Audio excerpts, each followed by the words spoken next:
Assalamualaikum. Waalaikumsalam warahmatullahi wabarakatuh. Apa kabarnya kalian? Baik. Mulai pembelajaran pada pagi hari ini, alangkah baiknya kita berdoa terlebih dahulu. Sebelum kita mulai pelajaran pada pagi hari ini, sebaiknya kita berdoa. Berdoa mulai. Doa selesai. Mohon berdiri karena kita akan menyanyikan lagu kebangsaan Indonesia Raya.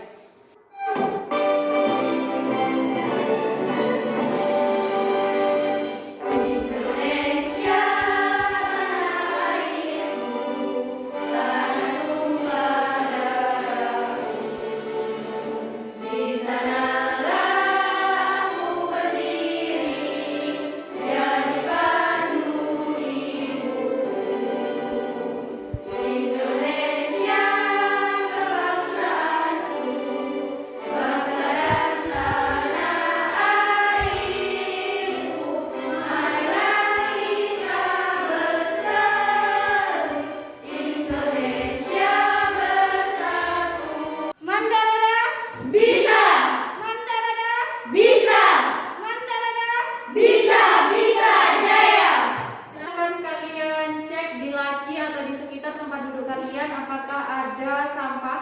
Kalau ada sampah silakan dibuang ke kotak sampah terlebih dahulu.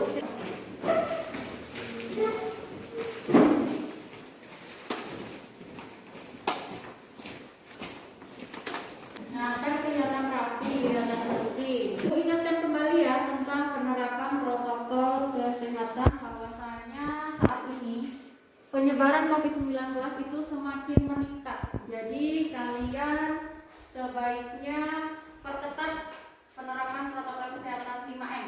Bukan lagi 3M tapi 5M.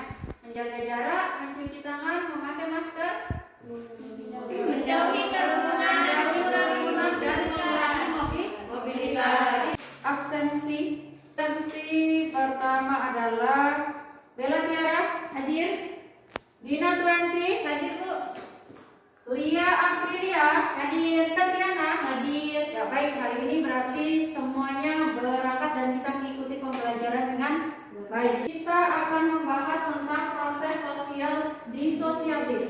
Tetapi sebelumnya perhatikan dulu kompetensi dasar dan indikator pencapaian kompetensi yang akan kita pelajari pada pagi hari ini. Tujuan pembelajaran yang akan kita pelajari pada pagi hari ini silakan kalian lihat di layar. Hari ini ada 4 hal yang akan kita pelajari.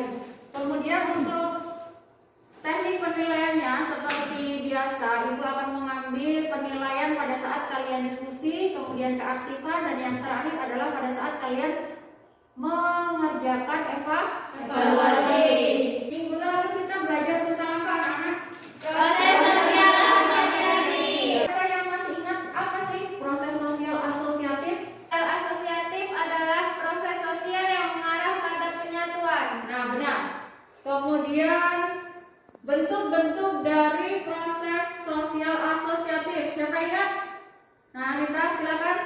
Akulturasi, amalgamasi, akomodasi. Jadi, kita ingat kembali materi minggu lalu, proses sosial asosiatif itu merupakan proses sosial yang mengarah pada penyatuan, mengarah kepada suatu kerja sama, di mana bentuk proses sosial asosiatif itu terdiri dari kerjasama, akomodasi, asimilasi, akulturasi, dan amalgamasi. Kalian amati video di layar ya. Kalian amati video di depan. Konflik antara pemerintah Kota Tegal dengan pedagang kaki lima atau PKL terus berlanjut. Relokasi pedagang kaki lima Jalan Pancasila Kota Tegal yang terdampak proyek pembangunan taman dan boulevard Taman Pancasila menemui jalan buntu.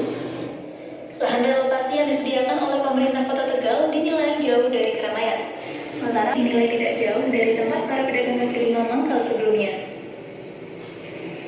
Ketua Komisi 2 DPRD Kota Tegal yang membidangi pedagang kaki lima mengungkapkan, persoalan pedagang kaki lima Jalan Pancasila dengan pemerintah Kota Tegal menemui jalan buntu. Dari tayangan video, menurut kalian proses sosial apakah yang terlihat? Konflik Kota Tegal dengan pedagang kaki lima. Buat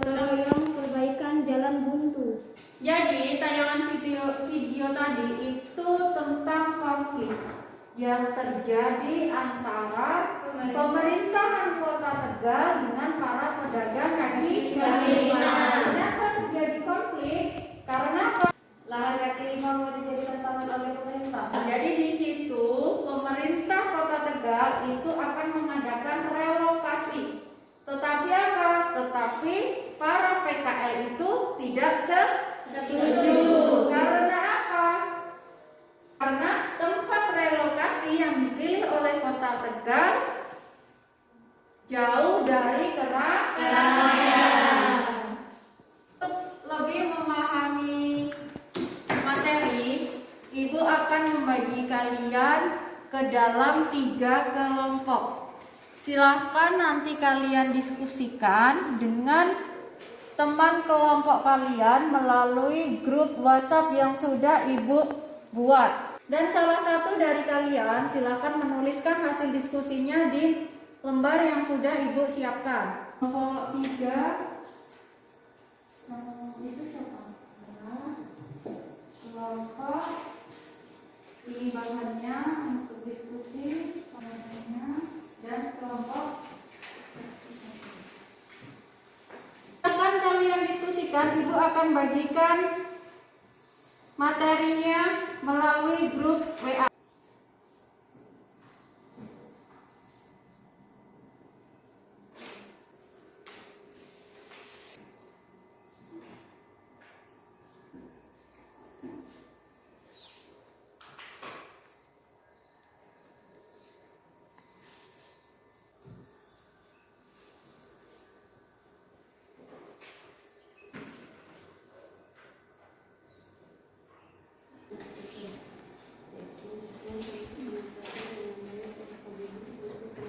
Karena waktu diskusi sudah selesai, yang pertama silakan dipresentasikan kelompok 2 hasil diskusinya. Assalamualaikum warahmatullahi wabarakatuh. Saya perwakilan dari kelompok 2 akan mempresentasikan hasil diskusi kami dengan artikel yang berjudul Konflik Lahan Adat Pesisir, Kekerasan Aparat yang Terus Berulang. Demikian hasil dari presentasi yang dari kami dari kelompok 2. Apakah ada yang ingin menanggapi? Warahmatullahi wabarakatuh. Saya Rahmati dari perwakilan dari kelompok 3. Mengapa Satuan Polisi Pamong Praja konflik dengan masyarakat Babu Baskie? Jelaskan. Saya menjawab pertanyaan dari Rahmawati. Karena polisi Pamong Praja membangungi daerah Prabubu untuk menanam laktoro dan teror. Namun warga menolak rombongan ini lantaran konflik antara masyarakat adat itu belum rampung. Kita beri aplaus untuk kelompok 2. Kalian reward 1 buah bintang ya. Jadi nanti untuk kalian yang bisa mempresentasikan kemudian menjawab ataupun menanggapi, Ibu akan kasih rewardnya. Mawati. Silakan yang lain semua mendapatkan kesempatan yang sama untuk mendapatkan bintang. Assalamualaikum warahmatullahi wabarakatuh. Saya perwakilan dari kelompok 3 akan mempresentasikan hasil diskusi kami dengan artikel yang berjudul Warga Kuku Tolak Bandara Kulon Progo Pasca Pertemuan dengan AP1. Sekian presentasi yang saya sampaikan. Apakah ada yang ingin ditanggapi? Maka warga tolak bandara Kulon Progo paksa pertemuan dengan AP1. Karena warga tetap mempertahankan rumah dan lahannya meski PT Angkasa Pura I telah melakukan sosialisasi. Assalamualaikum warahmatullahi wabarakatuh.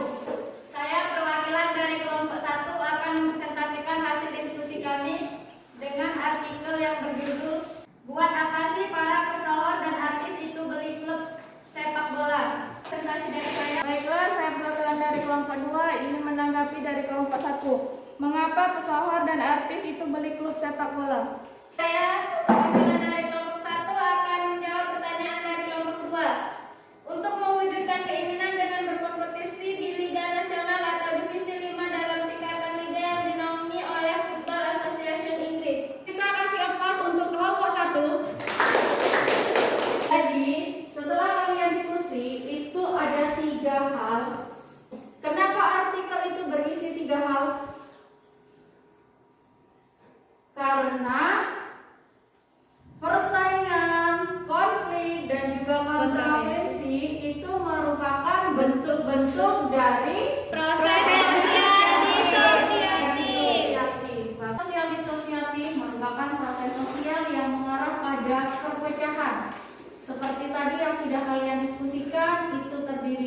persaingan, kontroversi, dan juga konflik.